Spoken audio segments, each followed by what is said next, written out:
አንድ ማብራሪያ በግልጽ ለማስቀመጥ አንዳንዶቹ ጥያቄዎች ሲነሱ እዚህ የምታየው አዲስ የተመረጠው መንግስት እኔ ደግሞ ጠቅላይ ሚኒስትር የሆነ ይመስላል ከጥያቄዎቹ ስለነሳ ጥያቄውን አክብዳችሁ ባታዩት ደስ ይለኛል። ማለቴ ችግር ተፈጠረ፣ ያን ችግር እንዴት እናድርግ ከሚል ኢትዮጵያዊ ስሜት ብቻ የተፈጠረ ነገር ነው እና ይህን ያህል በጣም የጠነከረ የመንግስት መዋቅር ያለን እንደዚህ አድርጋችሁ አታስቡት እና ውጭ ያለነው እንደዚሁ በጭንቅ መሀል የተወለድን እንጂ ለዚህ ሁሉ ችግር መፍትሄ ለመስጠት የተቋቋመ አይደለንም እና እንደሱ ግምት ውስጥ እንድታስቡ። ወደ ጥያቄዎቻችሁ ከመሄዴ በፊት ሁለት ነገሮችን ማለት ፈልጋለሁ። መጀመሪያ በተለይ እኔ የገንዘብ እርዳታውን በጠየቁበት ዕለት በነገራችን ላይ ሁሉ ሚዲያ እንደዚህ ተፈጥሮ ማየት ያስደሰተኝ ያህል አንዳንዱን ነገር ደግሞ እናንተም ከአዲስ አበባ ወጣ ማለት ልመዱ እንጂ ሚዲያዎች እዚህ ሆኖ እኛን ብቻ ማፋጠጥ መፍትሄ አይመስለኝም። ችግሩንም እያወጣችሁ ህብረተሰቡ እንዲያውቀው መንግስትንም እኮ ቻሌንጅ ለማድረግ የችግሩ ቦታ ላይ ብትገኙ ደስ ይለኛል እና እርዳታ የጠየቁበትን ቪዲዮ ብታሰራጩልን ሞር ገንዘብ እናገኝ ነበር ብዬ አስባለሁ። በፌስቡክ እና በኢሳት ብቻ ነው እስካሁን ድረስ ያ ፕሮግራም የተላለፈው የልመናው ማለት ነው እና የእናንተንም ኃላፊነት እንድትወጡ ለመጠየቅ ነው። ግሎባል አላያንስ ከተቋቋመበት ጊዜ ጀምሮ እንዳልኳችሁ ብዙ ፕሮጀክቶች ሰርቷል። አሁን እጅ ላይ ስለሌለ ነው ግን መረሳት የሌለባቸው በኦሮሚያና የኢትዮጵያ ሶማሌ ክልል በተፈጠረው ግጭት ለተፈናቀሉ ዜጎች እርዳታ ደርሷል። ያም በጣም በብዙ ውጣ ውረድ በኋላ አባገዳ ሰበቶ የሚባሉ የአባገዳዎች ሰብሳቢ እንደውም እሳቸው ቢሆን በሌላ ሰው የኔ ስም እዚህ አካባቢ ቫይረስ ነገር ስለሆነ በሌላ ሰው አድርገን ፈቅደውልን እርዳታውን ያደረስነው። በአማራ ክልልም ከቤንሻንጉል ጉሙዝ ለተፈናቀሉ ዜጎቻችን እንደዚህ እርዳታ ደርሰናል። እሱም በጣም አስቸጋሪ ነበር ግን ተወጥተናል እና የነበረው ሁኔታ አትርሱት ማለት ነው። ከ5 ከ6 ወር በፊት በስማችን ሁሉ መንቀሳቀስ አንችልም ነበር እና ያን ለማለፍ የተጠቀምንበት ዘዴ እናንተ በጣም ከባድ ነበር። አሁን ከዛ ውስጥ ወጥተን እኔም አደባባይ ላይ እዚህ መጥቼ ሳርቅ ሚራክል ነው መቼም አንዳንዱ ነገር እና በዛ ጠባብ መንገድ ውስጥ ስለሆነ ያለፍነው እንደገና ይገርማቸዋል። ሞያሌ ላይ የመንግስት ታጣቂዎች ሰዎች ገደሉ ተብሎ ከዛ ሞያሌ ወደ ኬንያ ሞያሌ የገቡ ዜጎች ነበሩ። እነሱን ደግሞ በአሜሪካ ቀይ መስቀል በኩል አድርገን በኬንያ ቀይ መስቀል በኩል እርዳታ እንዲደርሳቸው አድርገናል። ይህን ሁሉ ስናደርግ ይህን ጥያቄ መጀመሪያ ሳቀርብ ምን ብጅታ ሳይፈጥር የተረባረበው ኢትዮጵያዊ በውጭ ያለውን ደግሜ እንዳመሰግን በዚህ አጋጣሚ ሚዲያ ላይ ማየት የምትችሉ ኢትዮጵያውያን በዚህ እርዳታ ላይ የተሳተፋችሁ እኔን አምናችሁ ጥያቄያችንን ምላሽ ስለሰጣችሁ ስላላሳፈራችሁንም እንደ ኢትዮጵያዊ ኮራ ብለን ተናግረን ኮራ ብለን እንድንሄድ አድርጋችሁናል እና በጣም ከልብ ያመሰግናችኋለሁ። በሁለተኛ ደረጃ ግሎባል አላያንስ ውስጥ ያሉት ኮሚቴዎች በራሳቸው ፈቃድ በራሳቸው ፍላጎት ነው። አሁን በሎስ አንጀለስ ሰዓት ከሌሊቱ 10 ሰዓት ይመስለኛል ሰዓቱ። በዚህ ሰዓት የሚከታተል አባላችን አለ፣ አቶ ዳኛቸው ይባላል። ይህን ነገር ለማስፈጸም እያንዳንዱ በግሎባል ውስጥ ያሉት አንዳንዶቹ በዓለም አቀፍ ተቋማት የሚሰሩ ሁሉም ከኔ በላይ ናቸው። ይገርማቸዋል በእውቀታቸው፣ በተሞክሯቸው፣ በኑሯቸው ግን በቃ እያሯሯጥ ማዛቸው ናቸው። ይሄ ካልሆነ ይካል እና ይሄን ሁሉ የሚያደርጉት የራሳቸውን ስራ ትተው እንደ ሙሉ ስራቸው ወስደው ነው የሚሰሩት እና በግሎባል አላያንስ የሚሳተፉትን የቦርድ አባሎች በእናንተ ፊት ላመሰግናቸው ፈልጋለሁ። ይህን ሳላረግ ብቀር በጣም ከባድ ነው። ወደ ጥያቄዎቻቸው ልምጣ። በነገራችን ላይ አቶ መለስካቸው ከቮይስ ኦፍ አሜሪካ የሚገርም ነው። ድሮ እዚህ ሆነን እዛ ስንሄድ የቮይስ ኦፍ አሜሪካ ጋዜጠኞች ስናገኝ በጣም የምናውቀው የድብቅ ድምፅ እነሱ ስለሆኑ ስናገኛቸው በጣም አሁን ደግሞ እዛ ሆኜ ነው በደንብ ድምፅ ነው የምሰማውና ስላየው በጣም ደስ ብሎኛል። በጣም አመሰግናለሁ። ወንድሜ ሎቼሌ አንተንም እንደዚሁ ነው የማመሰግነው። ጥያቄዎቻችሁ ግን የመጀመሪያው በደንብ ያስቆ አይመስለኝም። ከአደጋው ባለፈ በአገሪቷ ውስጥ እንዲህ አይነት ነገር እንዳይፈጠር እንደ ግሎባል አሊያንስ ለመስራት ተስባችኋል? ህብረተሰቡን የዚህ ችግር መንስኤው የፖለቲካ ፓርቲዎች መሳሳት እና አንተ ፖለቲከኛ አይደለሁም ልክ ነው። ያን ስላመንኩ አሁን አንተ ፖለቲከኛ አይደለሁም ትላለህ። እንደውም ላሻሽለው ግን የምትናገረው ፖለቲካ ነው። ፖለቲከኞች እየተሳሳቡ ለሚያመጡት ችግር ለግሎባል አሊያንስ ምን ለማድረግ አስባችኋል የሚል እውነት ነው። እኔ ፖለቲከኛ አይደለሁም ስል ይሄ የመንግስት ስልጣን ይዞ አገሪቱን በዚህ በኩል ነው ማስኬዳት ይሄ ፖሊሲ ይሄ ነው የሚለው ምናምን የለውበትም። መንግስቱን ግን እንደ አንድ ዜጋ ወገቡን ወጥሬ ይዤ ማስለፍለፍና እንደው ማድረግ ደስ ይለኛል። አለቀው እስከመጨረሻው ድረስ ይህን ከልቤ ማምንበት ነው እና ግን እዚህ ከመጣው በኋላ በተለያዩ ከተሞች ተዘዋውሬ ከዚህ አደጋ እንድንድን እንደ አንድ ዜጋ ጥሪ ለማድረግ ሞክሬያለሁ። በነበረው ሁኔታ ግን እንዳትረሱት ሲስተሙ አልተቀየረም። በኢትዮጵያ እንዳለ ነው። ስርዓቱ አልተቀየረም። የተቀየሩ ሰዎች አሉ። እነዛ የተቀየሩ ሰዎች ወደ ተሻለ አቅጣጫ ሊያሳዩ የነገሩን ነገር አለ። መሬት ላይ ለመውረድ ግን ገና ብዙ መከራ አለ። ገና ገራፊና ተገራፊ አብረው ወክ የሚያደርጉበት ከተማ። አይ ተገራፊው ገራፊው የሚግረፈው ማለት አይደለም። ግን ሪሊ የስርዓት ለውጥ ስንል ኢንስቲትዩሽን ተቋማቱ ነፃ ሆነው ዛሬ አንድ ተነስተን ፍርድ ቤት ብንቀር በነፃነት እንዳኛለን ወይ የሚለው የለም። ይሄ እውነት ነው። ይሄን ደግሞ እስኪያደርጉት ቁጭ ብለን ነው መጠበቅ ያለብን ወይስ እኛም ገብተን የሚቻለንን እያደረግን ይሄ ብርሃን እንዳይጨልም የእያንዳንዳችን ተሳትፎ ያስፈልጋል የሚለው ነው። ግን ወደ ሆነ ጥያቄ ስመለስ አሁን ባየሁት ሁኔታ ሁላችን መሳተፍ አለብን።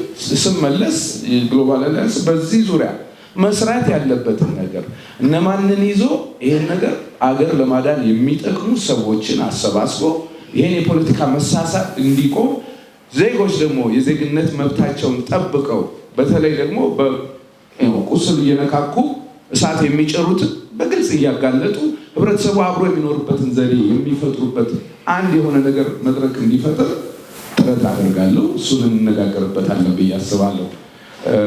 ለዛ ደግሞ ባልችን እንኳን በግሌ በዜግነቴ አላቆምም። እሱ ከማድረግ ምን ያህል ገንዘብ ሰበሰባችሁ የሚል ቁርጥ ያለ ጥያቄ ነው። እንዳልኳችሁ ፕሮሞት አልተደረገም እና ቢሆን ኖሮ አንዘጋው የእርዳታውን እንትን። አሁን ግን የሚያሳየኝ 486783 የአሜሪካን ዶላር ተሰብስቧል። ይሄ በውጭ በምኖሩ ኢትዮጵያውያኖች የመጀመሪያው ነው። ከዚህ በላይ ግን መሆን እንደሚችል ይሄኛውን ፕሮጀክት በማሳካት የተሻለ ነገር መስራት እንደሚችል አምናለሁ።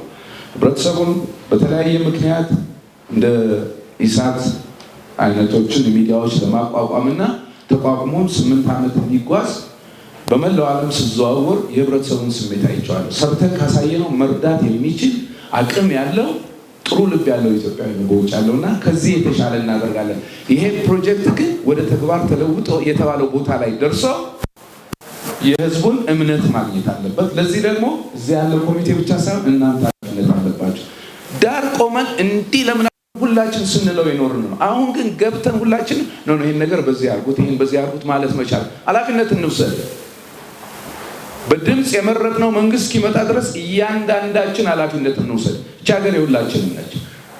ፖለቲካ ውስጥ የዚህ የሰበሰብንበትን ዓላማ ሳትስል አንዳንዱን እዘለዋለሁ እንጂ ወደ ሁለተኛው ጥያቄ ከልጅ የቀረበልኝ በተጨባጭ እንዴት አድርጋችሁ ነው ታች የምትደርሱት ነው አሁን ካልኩት የምትነሳልኝ ይመስለኛል።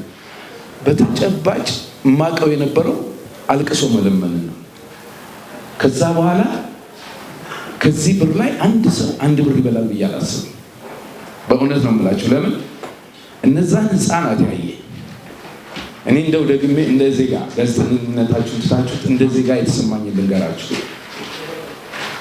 ኦፍኮርስ በተወሰነ ደረጃ ኢትዮጵያ ውስጥ በነበርኩበት ጊዜ ሴሌብሪቲ የሚለው ስታተስ ባይኖረኝም ግን የኪነ ጥበብ ሰው ነበርኩ።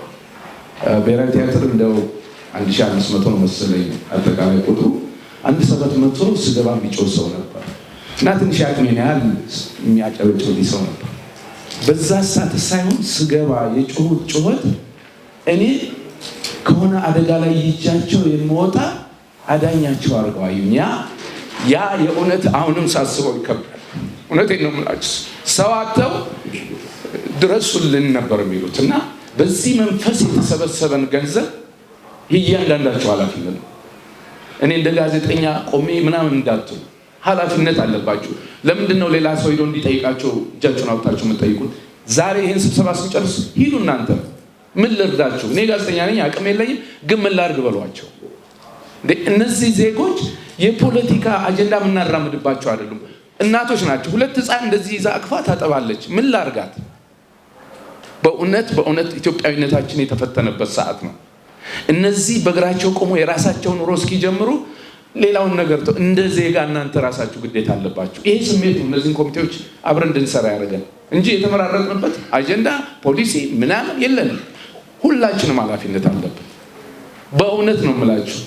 ህፃናቱ ይህ ነው ያለ ነው ብለው አይናቸው ሲንከራተት ማየት በገዛ ሀገራቸው በተፈጠሩበት ምድር የኛ ኃጢአት ነው የቀጣቸው። የኛ ሰልጠን የምንል ክራባት አስረን ፖለቲካ እናራምዳለን እያል ሰልፍሾች ከአሜሪካና አውሮፓ ዓለም ዘር ጋር እየኖሩ እውነቴን ነው የምላችሁ። የዓለም ዘር ተመርጦ ነው አሜሪካ ውስጥ ያለው እንደ ኖህ መርከብ የሰው ዘር ተቃቅፈን ከሌላው ዓለም ህዝብ ጋር እየኖር እዚህ ዶች አብረው እንዳይኖሩ የምናደር እርጉሞች ነን። እዛው ይሄን መከራ ያመጣ ነው። ይሄን በግልጽ ነው የምነግራችሁ እና ኃላፊነት አለባችሁ። እኛ ብቻ አይደለንም፣ እኛ አይደለንም እዚህ እኔ ብለን ነው ሁላችሁ መነሳት ያለብን እና ያማል። በህፃናት ደም በህፃናት እንባ ቆመን የምንሄድ ክፎች አለን። ጊዜው ሲደርስ እንነጋገራለን።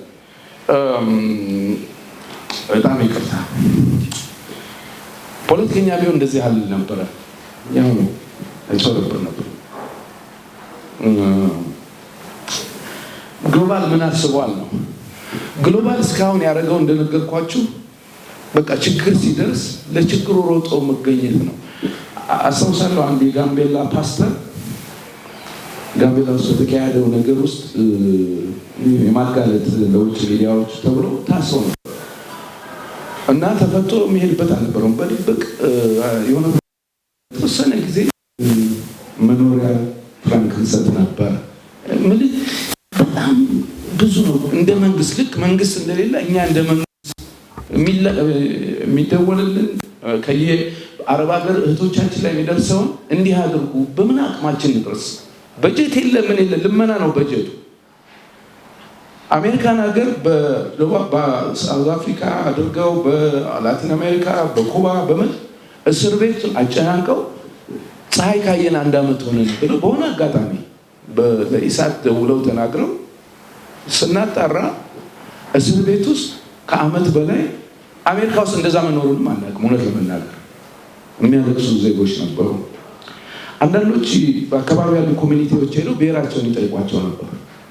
ማለት የብሔር ኮሚኒቲ ስላለ ሄደን ጠበቃ ቁመን ተከራክረን አስፈትተናቸው 25 አሁን አሜሪካ ውስጥ በህጋዊነት ኑሮ እየኖሩ ነው ያሉት እና ደግሞ ይሄን የሚመለከቱ ኢትዮጵያውያን በተለይ ውጭ ሀገር ያላችሁ አሁን ይሄ የቡራዩ አደጋ ከተፈጠረ በኋላ አባል መሆን ጀምረዋልና በዚህ አጋጣሚ የሁላችሁ 10-20 ብር ተሰብስቦ ነውና ይሄን ነገር ማድረግ የሚችለው አባል እንድትሆኑ አደራ እላለሁ።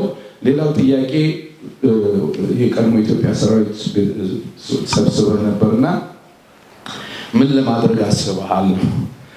ጥያቄው ብዙ የሚያስብል ነበረ። ለማሳጠር እሞክራለሁ። ይህን ፖለቲካ እንደምታውቁት ኢትዮጵያ መከላከያ ኃይሏን የፈጠረችው ዛሬ አይደለም።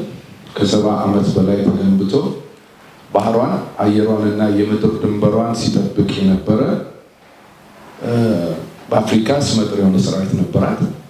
ይህ ሰራዊት መንግስታት ተቃይረውም ቢሆን ኢትዮጵያ የሚባለውን አገር ድንበር ሲያስጠብቁ ነበር። በፖለቲካ ውሳኔ በአንድ ቀን ተባረሩ። እግራቸው የተቆረጠ አይናቸው የጠፋ በተሽከርካሪ ወንበር የሚሄዱ እነዚህ በሙሉ ወንጀለኛ ሆነው ለልጆቻችሁ ምን ሆናችሁ እግራችሁ አጠረ ወይም ተሰበረ ወይ ተቆረጠ ሲባሉ መልስ የላቸው። ስለ ሀገር አካሉን ያጎደለ ሰራዊት በራሱ ምድር በራሱ በቆመላት ሀገርና በደማላት በቆሰለላት አካሉን ባጣባት ሀገር ወንጀለኛ ሆኖ ጥሮታ ተከልክሎ ሕክምና ተከልክሎ ለተመታው ቦምብ ራው እሱ ውስጥ ላለው የቦምብ ፍንጣሪ ራሱ ከፍሎ እንዲያወጣ ወይም ደግሞ በራስ ተብሎ 27 ዓመት በወንጀለኛነት ልጆቻቸው እንዲሸማቀቁ የሚኒስተር በደርግ ጊዜ የነበሩ ሚኒስትሮች፣ ዳይሬክተሮች፣ ዩኒቨርሲቲ አስተማሪዎች፣ አርቲስቶች ኔሜት ሁሉም ጥሮታ አለው፣ ሁሉም ያገኛል። ስለ ኢትዮጵያ የሞቱና የቆሰሉ ግን ጥሮታ ከተከልክለው ወንጀለኛ ሆነዋል። ምክንያቱም የደርግ ሰራዊት እየተባሉ የደርግ እንዳልነበሩ እያንዳንዳችሁ ታውቃላችሁ። ደርግ የሰው መፈልፈያ ማሽን አልነበረውም። የእያንዳንዳችን ወንድሞች አገር አስከብሩ ተብለው ወታደር ምለው ነው የሰራዊት አባል የሆኑት። ዛሬ ወንጀለኛ 27 ዓመት ያለ ጡረታ። ይህን ጥያቄ ያቀርብልን ብለውኛል። በዓለም ላይ የሌለ ግፍ ነው የተፈጸመባቸውና ቢያንስ ለሞቱልን አገር ብለው በደማቸው አስከብረው ላለፉበት ውለታ ብንከለክላቸው እንኳን ደሞዛቸው ጡረታቸውን ማግኘት ግን የዜግነት መብታቸው ነው እና በዚህ ጉዳይ ላይ ሁላችሁም አስባችሁበት ይሄን አይነት ወንጀል ከሀገራችን ነገ በሚመሰረተው ስርዓት አሁን ያለው ሰራዊት ተበትኖ ለማይም ቢሆን ትፈቅዳላችሁ። የየዘመናችንን ነው ልክ ነው እያልን የምንሄደው እና በዚህ መልኩ ጥያቄያችን አቅርብ ቢያንስ ጡረታችን ይከበር፣ ህመማችን እንኳን እንታከም ነው የሚሉት። አንደኛው ያገኘኋቸው በቦምብ ተመተው ይሄ አካላቸው ልክ አይደለምና የልጅ ልጅ አይቻለሁ፣ ግን ስለዚህ ቁስል ምን ልበላቸው ነው ያሉ። ምክንያቱም ኤርትራ ሄደው ማዕድን ሊያወጡ ሲሉ አይደለም የተመቱት። ሶማሊያ ድሬዳዋ ድረስ ስትመጣ ማን እንዲያቆማት ነበር? የብሔር ብሔረሰብ መብት አስከባሪዎች ሄደው እንዲያስቆማት ነው። ሰራዊቱ ሄዶ ነው ያስቆማት። ሶማሊያ በደምና ጥንታቸው አቁመው ነው አቆይተውልን የብሔር ብሔረሰብ መብት ፖለቲካ መፍጠርና መናገር ይቻል ነው። እንዴት ነው የሚባረሩት? እንዴት ነው ጡረታቸው የሚከለከለው? ሀገር እንደ ሀገር አቁመው የአዲስ አበባ ዩኒቨርሲቲ መምህራን በግፍ ተባረዋል፣ ግን አቶ ዶክተር አብይ ባሉበት ይቅርታ ተጠይቀዋል። ይሄ ሰራዊት ሞት የከፈለ አካል ያጣ በዚህ መልክ ነው እና ጥያቄውን አቀርብልን ብለዋል። እድሉን ሳገኝ አቀርብላቸዋለሁ። እህቴ በመጨረሻ አንስተሽዋል። በዛ ቦታ ላይ የኢትዮጵያ ባንዲራ አድርገ ነበርና ኮከብ ያለበት ሀሳብን ቀይር ምናልባት ነበርሽ ከነበርሽ ነው ጥያቄው የምቀበው። ምክንያቱም እሷ የሆነው ምንድነው የባህር ኃይል አባሎች በነገራችን ላይ ወጣቶች ስለሆናቸው ኢትዮጵያ ባህር ኃይል ነበራት።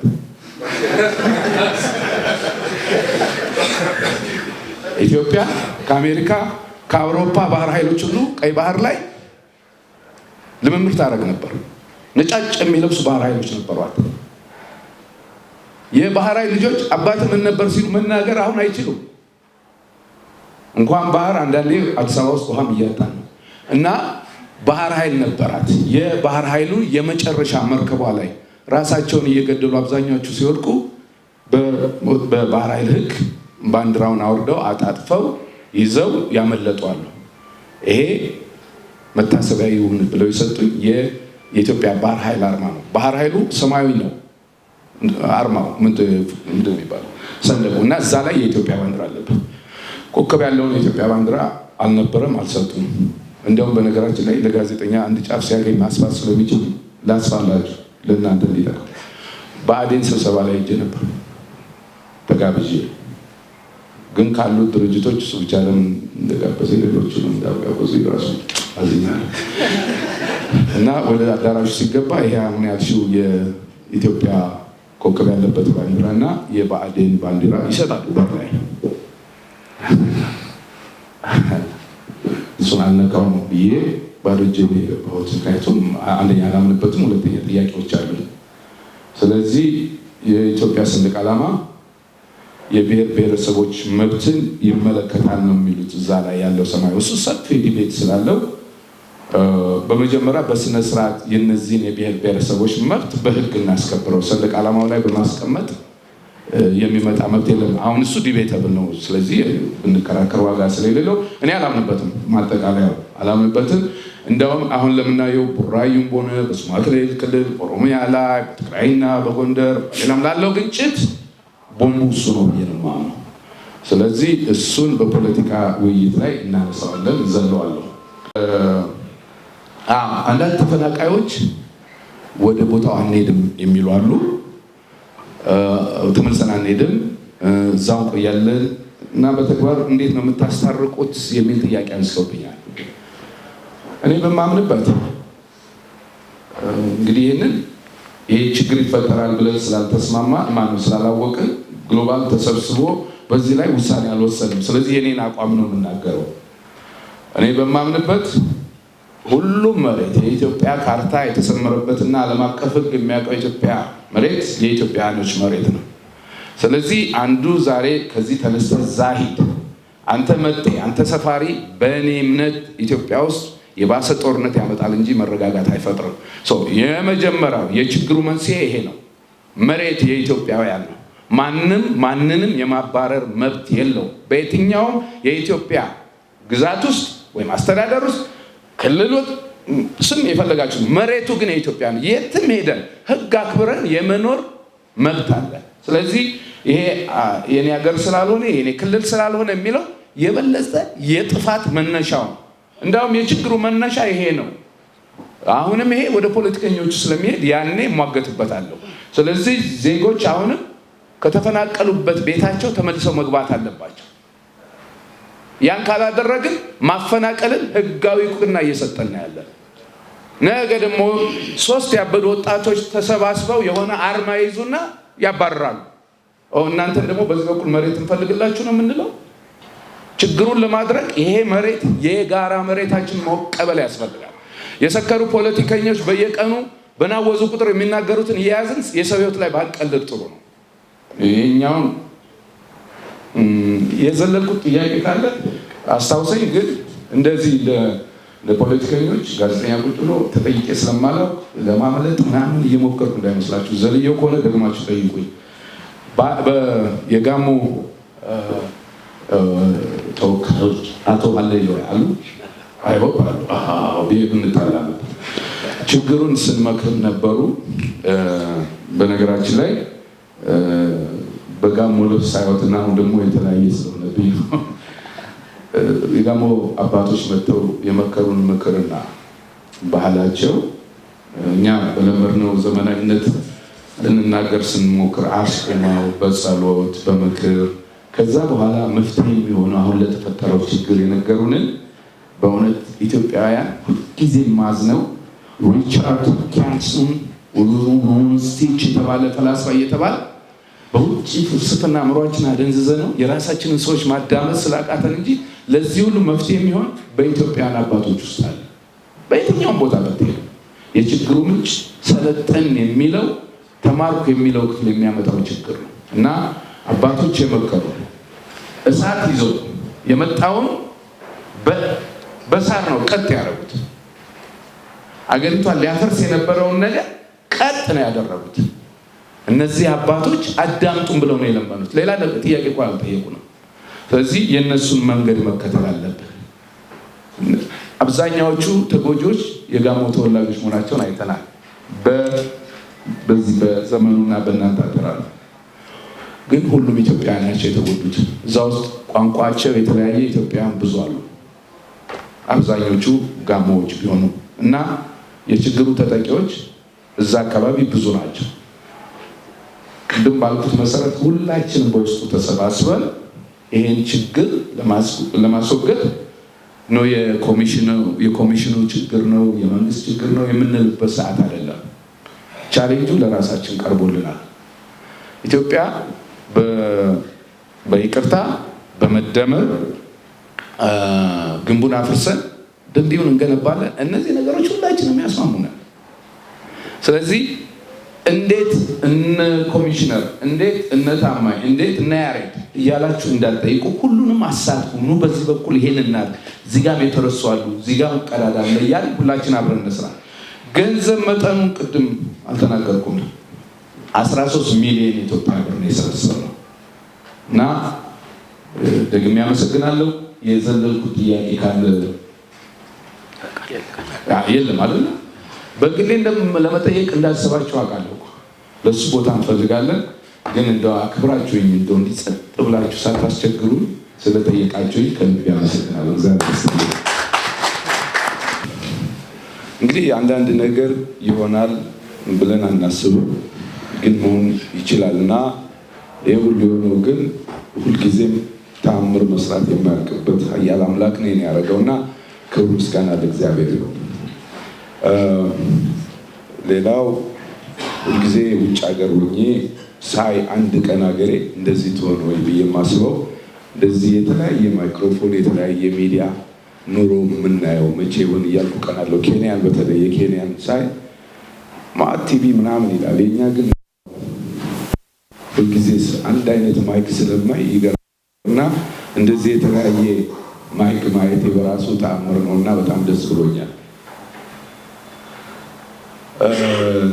ወደዚህ የመጣሁበት ዋና ዓላማ ያው እንደምታውቁት ሀገራችን ውስጥ ለውጥ ተጀምሯል። ስለዚህ እንደው ምን እንደሚመስል ገብቻ አይቼ ውጭ ሀገር ያለውም ኢትዮጵያዊ ግንዛቤ እኔ ያየሁትን መናገር በሚል ነበረ። በጣም ደስ ብሎኛል። በህዝቡ አቀባበል ይሆናል ብዬ ያላሰብኩት ነው የሆነው።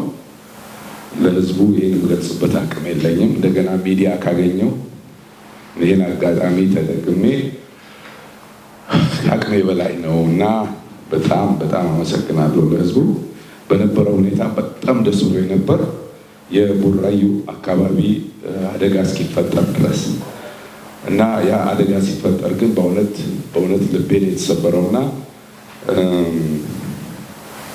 በአንድ በኩል ያው ስፋት በሌላ በኩል ደግሞ ምናልባት የከዛሬውን 27 ዓመት የዘር ፖለቲካ ጫፉን ያሳይና ከዛ እንማር ወይ የሚል ተስፋ ጭሮብኛል። መቼም የአንዱ ሞት ለአንዱ ትንሣኤ ተደርጎ ባይወሰድብኝ በቃ ነው። በዚህ ተዋርነን በምናደርገው ፖለቲካ ምንም የማያውቁ ዜጎች ህይወታቸውን ነው ያጡትና በተለይ ፖለቲከኞች ልብ ይስጠን ብለን ወደ ውስጣችን እንድናይ የሚያደርግ አደጋ ነው። ያን አደጋ ደግሞ በእንባ ብቻ መመለስ አይቻልም እና ምን ባደርግ ይሻላል ብዬ ስለ ግሎባል አላያንስ በጣም ባጭሩ ጊዜያችሁን ላለመውሰድ በጣም ባጭሩ መናገር ፈልጋለሁ። ዓለም አቀፍ ትብብር ለኢትዮጵያ መብት ነው የሚባለው ድርጅቱ ወይም በእንግሊዝኛው ግሎባል አላያንስ ፎር ዘ ራይት ኦፍ ኢትዮጵያንስ ነው የሚባለው። የተቋቋመው በ2013 በፈረንጆች ሳውዲ አረቢያ የነበሩ ኢትዮጵያውያን ወገኖቻችን በግፍ ሲደበደቡ ሲረገጡ በዓለም ይደረጋል ብለን በማናስበው ያን ዘመን አዲስ ስለሆነ እንደሆነ አላውቅም፣ ብቻ በፌስቡክ ላይቭ እየታየ ኢትዮጵያዊ ሲሞት አለም የሚል የሚጮህ መንግስት ባለመኖሩ በዛልህ እንደ ቁጭ ብሎ ማልቀስ ነው ወይ በቃ የኛ ስራ በሚል የከፋቸው ዜጎች ተሰባስበን ምን ማድረግ እንችላለን በሚል ነው የተቋቋመው። በዛም በመላው ዓለም በሚገኙ የሳውዲ ኤምባሲ ላይ የተቃውሞ ሰልፎችን አዘጋጅተን የተሳካ ነበር ማለት ይችላለሁ። ከዛ በመቀጠል ለአምነስቲ ኢንተርናሽናል፣ ለሂውማን ራይትስ ዋች፣ ለተባበሩት መንግስታት የሰብአዊ መብት ኮሚሽን፣ በአውሮፓ ኢኮኖሚ ኮሚሽን የሚፈጸመውን ግፍ በከፍተኛ ደረጃ እንዲያዩልን በጫነው መሰረት በመጨረሻ የኢትዮጵያ መንግስት ጆሮውን መክፈት ችሎ ነበር። መጀመሪያ ማንነት ምንድነው በህገወጥ መንገድ የገቡ ናቸው ነበር ያለው። በኋላ ላይ ያው ከሁሉም አቅጣጫ የሳውዲ መንግስት ትራንስፖርት ለማቅረብና ዜጎቹን ለመመለስ ፈቃደኛ ሆነ።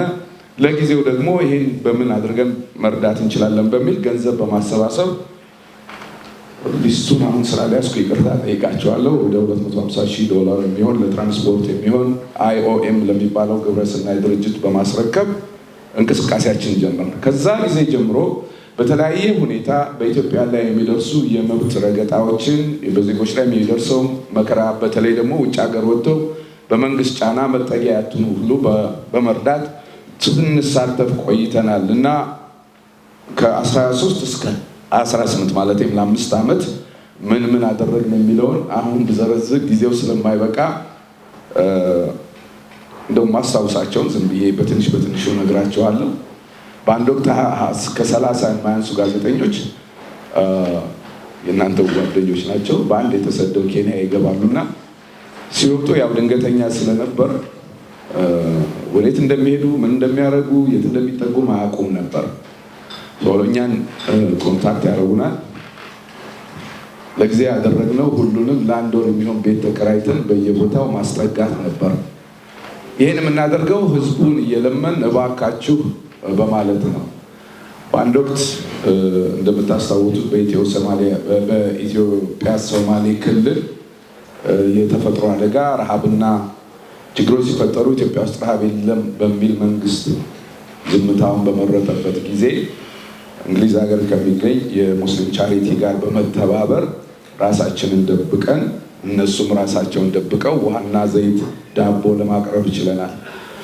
እንደዚህ አይነት ህብረተሰቡ ውስጥ የሚፈጠሩ በተለይ እንደምታውቁት ፖለቲካው መሳሳብና የማንነት ችግር ስላለበት በጣም በጥንቃቄ ነበር የምንሰራው። ከሁሉም የሚያሳዝነው በህዝባዊ አመፁ ምክንያት በኦሮሚያና በአማራ ክልል የተጎደሉ ቤተሰቦችን ለመርዳት ጥረት በምናደርግበት ጊዜ የደህንነት ኃይሉ ከፍተኛ ቁጥጥር ያደርግ ስለነበር ለዜጎች ይሄ በባህላችን እንደምናደርገው ለቅሶ ቤት ምግብ ውሃ ይዘን እንደምንሄደው ለቤተሰቦቻቸው ለሞቱባቸው እንደ ለቅሶ ደራሽ እርዳታ ለማድረግ ሞክረናል። አስቸጋሪ የነበረው ግን የመንግስትን ደህንነት አልፎ ያን ነገር ማድረጉ ነበር። ቆሼ በደረሰው አደጋ ያው እኔ ዝም ብዬ መንግስትን ከማወቅስኛ የሰራውን ብናገር ይሻላል እና መንግስት በእናንተ እቅፍ ውስጥ እየሞቀ ያደገ ነውና ታውቁታላችሁ። እና እርዳታ ለማድረግ ጥረት ስናደርግ ወደ አደጋው ቦታ 1 ኪሎ ሜትር እስኪቀር ድረስ መኪና አይገባም ነበር። ከዛ በኋላም በእያንዳንዱ ጣቢያ ፍተሻ ነበር እና ድንኳን ተደርጎ የባንክ አካውንት ድንኳኖች ጋር ተደርጎ እዛ ብቻ ማስገባት እንደሚቻል ነበር የተደረገው። ዛሬ ይሄን የፈጸሙት አይ ሆፕ መንግስት እንደማያስራቸው ተስፋ አለን። በቤተ ክርስቲያን ስም ዲያቆንና ቄስ ሆነ ቄሶቹን ለምነን ለእያንዳንዱ ተጎጂ እርዳታ ለማድረስ ችለናል። እሱ በቪዲዮ ያለ ስለሆነ ወደፊት ሁኔታዎች ሲሆን ፈቅዱ ለማሳየት እችላለሁ። ሌላው እንደዚህ በወልቃይት የማንነት ጥያቄ አመልጠው የወጡ ኬንያ የገቡ በኢትዮጵያ ደህንነት ሊያዙ ሲሉ ከኬንያ ወደ ኡጋንዳ፣ ከኡጋንዳ ወደ ደቡብ አፍሪካ፣ ከደቡብ አፍሪካ ደግሞ እንደገና ወደ ለንደን ነፍሳቸውን ለማዳን ችለናል። በተለያየ ምክንያት መንግስት ተጽዕኖ ፈርተው ሀገር የወጡ የኢትዮጵያ አየር ኃይል ፓይለቶችን እንዲሁ ለመታደግ ሞክረናል። እንዲህ አይነት ስራዎች ይሰራል። ይሄ በሙሉ የሚደረገው እየወጣን እየለመን እርዱ እያለ ነው እና ሁኔታዎች ሲፈቅዱ እንደዛሬው እናንተ ፈርተን ምን እንደሰራ ከነ ቪዲዮ ከነ ዝርዝር መረጃው ለማቅረብ ጥረት እናደርጋለን እና የቡራዩ አካባቢ አደጋ እንደተፈጠረ በእውነት አቅመ ቢስነት ሰው መሆኔን የተፈታተነኝ ቀን ቢኖር እሱ ቀን ነው። በተለይ እናቶችና ሴቶቹ ህፃናቶቹ ላይ የነበረው ሰቆቃ አሁንም ሳስበው ከባድ ነው። ፖለቲካ ውስጥ የምንገባው አስበን አውጥተን አውርደን ይህን መብት ከዚህ ወስደን ይህን ወደዚህ ሰጥተን እያል በድንፋታ በእውቀት ተመርተናል ምናምን ብለን ነው። ግን ምንም የማያውቁ ህፃናት በእንደዛ አይነት ደረጃ ሲቀጡ ማየት በእውነት በጣም ከባድ ነበር እና ያ አቅመ ቢስነት ህዝቡን በተለይ ውጭ ሀገር ያለውን ኢትዮጵያዊ እባካችሁ ጥያቄ ኢትዮጵያዊ ነን ብለን ካመን ለእነዚህ ወገኖቻችን ኢትዮጵያዊ ወገን እንዳላቸው እንመስላቸው እና ፈተናው ኢትዮጵያዊነት ላይ ነው። ኢትዮጵያዊነት መውደቅ አለመውደቁን የምናሳይበት ደቂቃ ነው በሚል ስሜት በውጭ የሚኖረውን ኢትዮጵያዊ ጥሪ አድርጌ ነበር። እስከዛሬ በውጭ ያለው ኢትዮጵያዊ እንደዚህ በልህ ተነሳስቷቸው አላውቅም። በጣም በአፋጣኝ በሆነ ሁኔታ ምላሽን ሰጥቷል። ያ ምላሽ እኛ የምናስበውን ይህንን የቡራዩና አካባቢ ችግር ይፈታል አይደለም። ወገን እንዳላቸው ግን አሳይቷል። ኢትዮጵያውያን ወገኖች ከኋላቸው እንዳሉ ይሄ ነው እንጂ ምናልባት የኢትዮጵያ ችግር ዓለም በሙሉ ከበጀቱ ላይ በመላው ዓለም ያለው ሀገር 10% ቢመድብ የኢትዮጵያ ችግር አይፈታም። በጣም ውስብስብ ችግር አለበት። ግን ኢትዮጵያ አንደኛ ኃላፊነት እንዲወስድ፣ ሁለተኛ እነዚህ ምስኪኖች እኔን ሲያዩ አዳኝ ኃይል የመጣላቸው መስሏቸው የጮሁት ልክ አዳኝ ወገን እንዳላቸው እንዲረዱ ነበር። ለዚህ ምላሽ የሰጠውን በውጭ የሚኖረውን ኢትዮጵያዊ በእናንተ አጠራር ዲያስፖራ፣ በመንግስት አጠራር 4 ቀንድ ያለው ምናምን እየተደረገ የሚታየው እውነተኛ ለኢትዮጵያ ልቡ ቅን የሆነ ኢትዮጵያዊ በሙሉ በእናንተ ፊት ላመሰግን እወዳለሁ። በጣም ይህን ካደረግን በኋላ በመንግስትና ውጭ ባለው ኢትዮጵያዊ መካከል ሁል ጊዜ እንደምታውቁት ያው ችግር አለ። ተስማምተን አናውቅም። እኔ አሁን እዚህ ስለመጣሁ ስምምነት አለ ልል አልችልም። ሞክረው ውጭ ያለውን ሞክረው ባይሆን የምኖረው ውጭ ነው እና ለምንድን ነው እዛ ያለው መነጽራችን እና እዚህ ያለው ተግባር ሁልጊዜ በጣም አስቸጋሪ ነው እና ለእናንተ የለመዳችሁት ነገር ለእኛ አልለመድነውም። እዛ እያንዳንዱ እናንተ ላይ የሚደርሰው በደል እኛን ያመናል። እንደሚባለው ዝም ብሎ የድሃ ልጅ ለማጫረስ ያ ደግሞ በርገር ምናምን ሳይሆን ሪሊ ሌሎች አገሮች የደረሱበትን ሌሎች ዜጎች ይህን ስን ሌሎች ሀገሮች ሩቅ እየሄድን አይደለም። ኬንያ ወይም ኡጋንዳ የምናየውን ኢትዮጵያ ስለሌላት ያመናል። በዚህ ምክንያት ሁሉ ነገር በሰዓት በተገደበ አገር ውስጥ ነው የምንኖረው። እንኳን እኛ መኪናዎቻችን የሚቆሙት ገንዘብ ተከፍሎ በደቂቃ ውስጥ ነው። ያን ካልከፈል አልከፈልንም ባለዕዳ ነው የምንሆነው እና በዚህ ዕዳ ውስጥ ሆኖ በየቀኑ ኤምባሲ ውስጥ በር ላይ የሄደ የሚጮኸው ያ ውጭ ያለው ኢትዮጵያዊ ሁልጊዜ እዚህ ሀገር ላይ የሚደርሰው በደል ስለሚያማው ነው እና በመንግስትና በውጭ ባለው ዜጋ መካከል ያለው አለመስማማት መንግስት በራሱ ጥፋት ያመጣው ነው። እሱን እንዴት ማስታረቅ ይችላል በሚል ይሄ ዛሬ አሁን የምናደርገው አንዱ መንገድ ነው። ይሄ የአደጋ መከላከል የሚባለው ድርጅት ለምሳሌ የመንግስት ተቋም ነው።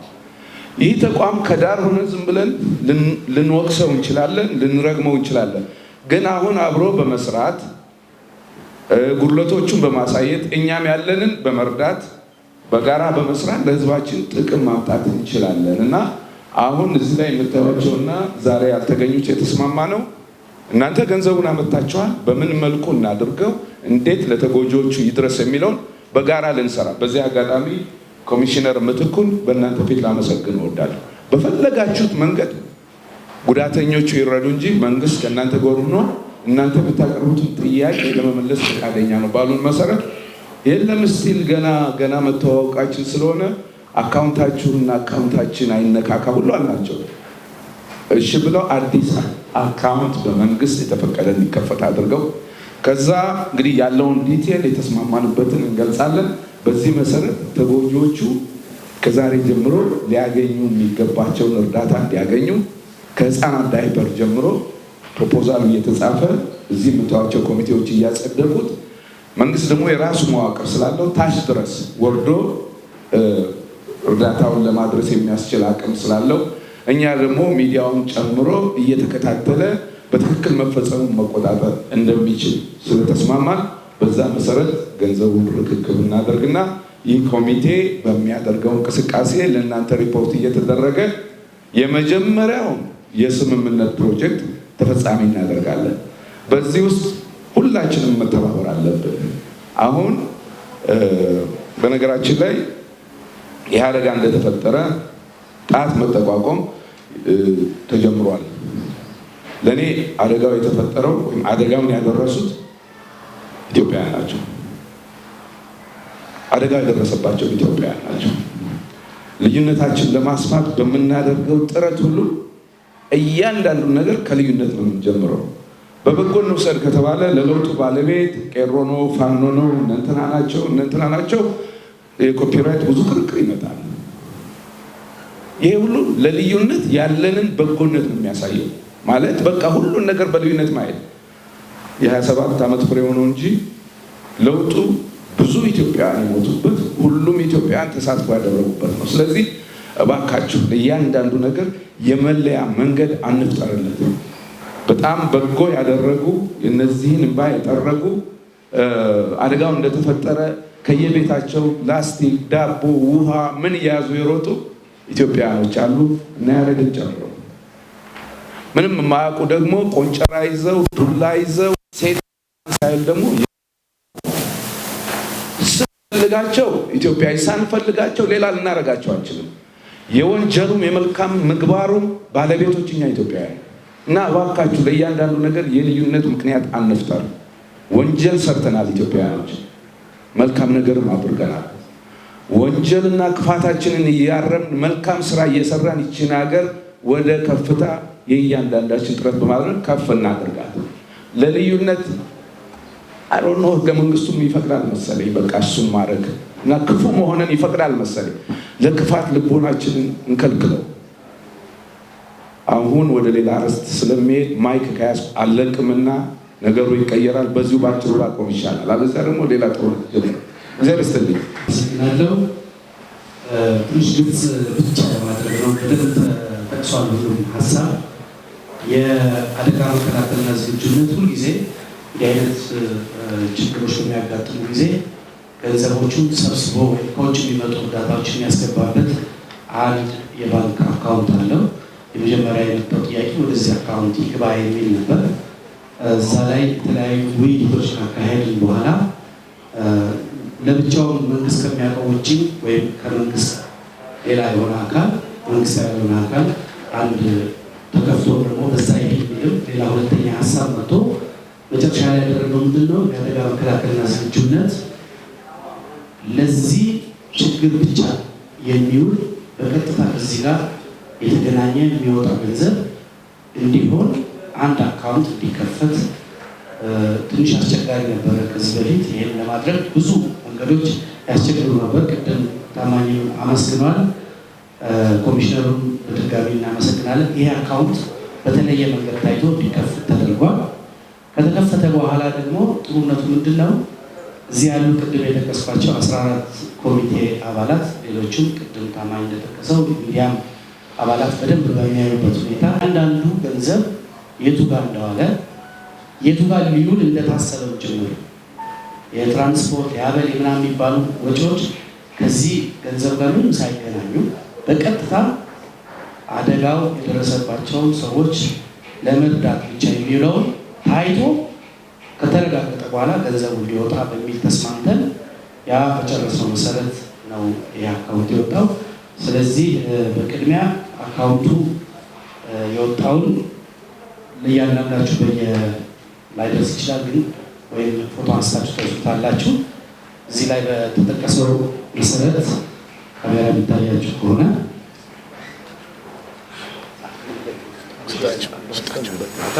የተወሰነ ስጣቸው።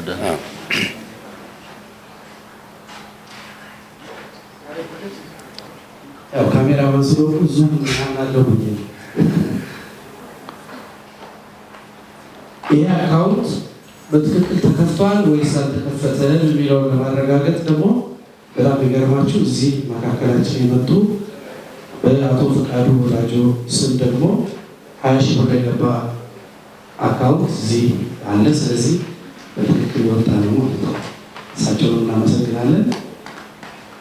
ሀገር ውስጥ ላሉ ሰዎችም ከዚህ በኋላ ይህን አካውንት በማስተዋወቅ አሁን በተከፈተው መንገድ ብዙ ጊዜ ውጭ ያለው ሰው ብቻ ነው እድሉ ያገኘው በግሎባል አሊያንስ በኩል ገንዘብ ለመሰብሰብ። ሌላ ደግሞ ሀገር ውስጥ እኛ ገንዘብ አንቀበልም ስንል እንደውም ገንዘብ ለሰጠው ሰው መልሳለን ስንል የቆየ ነው። አሁን ግን ይሄ አካውንት ስላለ በዚህ መግባት ይችላል። የገባውን ደግሞ ትክክለኛ የደረሰበትን ቦታ ጋራ እናያለን ማለት ነው። 1000258694736 ይሄ ኮሜርሻል ባንክ ኢትዮጵያ አይደለም ሼል ዲፖ ያለው ነው። ፕሮፌሰር ደግሞ እናመሰግናለን። የብሔራዊ አደጋ ስጋት ስራ አመራር ኮሚሽን ምክትል ኮሚሽነር በአሁኑ ሰዓት ከታማኝ በየነ ልዩነት ምክንያት የሆነን ነገር አብረን ፕሮሞት አናደርግ። በዚህ በቡራዩና አካባቢ በኦሮሚያና በኢትዮጵያ ሶማሌ ክልል በአማራ በቤንሻንጉል ያፈናቀሉት ዜጎችን ያፈናቀሉት እርኩስ ኢትዮጵያውያን ናቸው። ብሔሩ የቡድን ስም አንስታቸው የተጎዱት የተገደሉት በሙሉ ኢትዮጵያውያን ናቸው እና ዕዳውን ቢቀልልን ወደ አንድ አቅጣጫ እየገፋን ለነገሮቹ ተጨማሪ ጉልበት አንሆን። ዛሬ እናንተ ወንድሞቼ ከ2-3 ሰዓት በላይ እዚህ ተገኝታችሁ ይሄ ነገር በአግባቡ የነዚህ ተጎጂዎች እንባ እንዲደርቅ ለምታደርጉት አስተዋጽኦ ራሴ ሄጄ ባየኋቸውና ተስፋ አጥተው በነበሩት ኢትዮጵያውያን ስም ይሄን ነገር እየተከታተላችሁ እንድታስፈጽሙ አደራላችኋለሁ። እዚህ የምትመለከቷቸው ኢትዮጵያውያን ወገኖቼ እያወራችሁ ነው እንዴ? አራዳሉ ሌላ ቦታ ተከፍሎ ነው የሚያዳምጡት። ወንሳስታገኝ እንደስተውላላችሁ እዚህ ቦታ የምታዩቸው ቀንና ሌሊት የሰሩ በመታወቂያም በፓስፖርትም እንደናንተ እኩል ኢትዮጵያውያን እንደናንተው 24 ሰዓት ብቻ ያላቸው ግን 24 ሰዓቱን 48 ሰዓት አድርገው የሰሩ የነዛ ተጎጂዎች እንባ እንቅልፍ የነሳቸው ይህን ነገር ግብ እናደርሳለን ብለው መከራቸውን ያዩ ኢትዮጵያውያን ናቸውና ስጠራቸው እዚህም የቀርባሉ በተለያየ ምክንያት ይሄ ዝግጅት ወይም አጠቃላይ ፕሮጀክት እንዲሳካ የደከሙ ናቸውና በመላው ኢትዮጵያዊ ስም ውክልና ባይኖረኝ እናንተን በእውነት ዝክር ይጀመሳለሁ። በጣም ነው የማመሰግነው ሁላችሁም። እንግዲህ የእያንዳንዳችን ኃላፊነት ነው። በጊዜያዊ ሞቅታና ስሜት አገር ማፍረስ ይቻላል። በትዕግስት በይቅር ባይነት ኢትዮጵያን ለልጆቻችን ሰላማዊ አድርገን ማሸጋገር እንችላለን። እባካችሁ ባገኛችሁት መድረክ ሁሉ ቁስል የትም ዓለም ላይ አለ፣ ብሶት የትም ዓለም ላይ አለ። ብሶትን የጉዳያችን ማስፈጸሚያ ለማድረግ አንጥራለን። ኢትዮጵያ መኖሯ ሁላችንም ይጠቅመናል። ለራሳችን ፐርሰናል ኢጎና ለራሳችን ጥቅም ብለን ምንም የማያውቁ ሕፃናትን በሳት እንዲለበለቡ ማድረግ ምን አይነት ህሊና ነው? እና እኔ ለተወሰኑ ፖለቲከኞች የሀገራችንን ጉዳይ አትተው፣ እያንዳንዳችሁ ኃላፊነት አለባችሁ፣ ገብታችሁ ማዳን አለባችሁ። ጥላቻና ብሶትን የሚሰብኩ ሰዎች ለሀገራችን ሰላም እያሰቡ አይደለም። እኔም ጨምሮ እኔ በአሜሪካ እየኖርኩ እዚህ እሳት ልተፋ ከሞከር ኢትዮጵያ ውስጥ እንዳትገባ ብላችሁ ማስቆም አለባችሁ እና እባካችሁ ለሁላችን የምትበቃ ሀገር አለ። እግዚአብሔር የሚያቻችን ልቦና ይስጠን። እግዚአብሔር እቺን ሀገር ለዚህ ደግሞ ዩናይትድ ኔሽን ይምጣ፣ ወታደር ገብቶ በየቦታው እሳት እንዲያጠፋ ይሄ ነው የምንመኘው? ወይንስ እንደ አባቶቻችን ቁጭ ብለን መነጋገርና መፍትሄ መፈለግ የምንችል ዜጎች ነን? ፖለቲካ እናራምዳለን የምትሉ ተከታያለን የምትሉ ሁላችሁ አስቡበት። ማንም ትንሽ ብሔር የለም፣ ማንም ትልቅ ብሔር የለም። በኢትዮጵያ ያለው እኩል ኢትዮጵያዊ ዜግነት ብቻ ነው። እሱ ብቻ ነው ሊያኖረን የሚችለው። የበላይ ነኝ ብሎ ማሰብ፣ የበታች ነኝ ብሎ መጨነቅ በእያንዳንዱ ሰው አእምሮ የሚፈታ ነው። ይሄ አግባብ አይደለም። ኢትዮጵያን የህግ ሀገር ካደረግናት በፍጹም ከሌላው ዓለም ከደረሰበት ማድረስ የምንችል ዜጎች አለ ሁላችን እና ልባችንን ለፍቅርና ለይቅርታ ስሜታችን መቆጣጠሪያ እና ብጅለት እኔ ከተቻለ ካሁን በኋላ ከቡራዩ በኋላ ኢትዮጵያ ውስጥ በማንነቱ ሰው እንዳይጠቃ የእያንዳንዳችን ኃላፊነት ነው። እንዳልኳችሁ የመረረው ቀን ከባዱ አደጋ እርስ በርስ መተላለቅ ሲመጣ አንዳንዶቻችን የመውጫ በር አለ። የሚያሳዝነው እዚህ አገር ውስጥ ያለው ይህችኑ መነሻዬን መድረሻዬን ብሎ አገሬ ብሎ የሚኖረው አፋሽተን ነው ወደ ውጭ እንዳንወጣ ነው። ስለዚህ እያንዳንዳችን ኃላፊነት አለብን። ኢትዮጵያ ብዙ ልጆች አሏት፣ ሊመሯት የሚችሉ ቅን ልቦና ያላቸው ሰፊ ህልም ያላቸው። ለእነሱ በትረኩን እየለቀቅ እኛ ወደ ኋላ መሆን አለብን። የሁላችንም ኃላፊነት ነው። ኢትዮጵያን ህዝቧን እግዚአብሔር ይባርክ።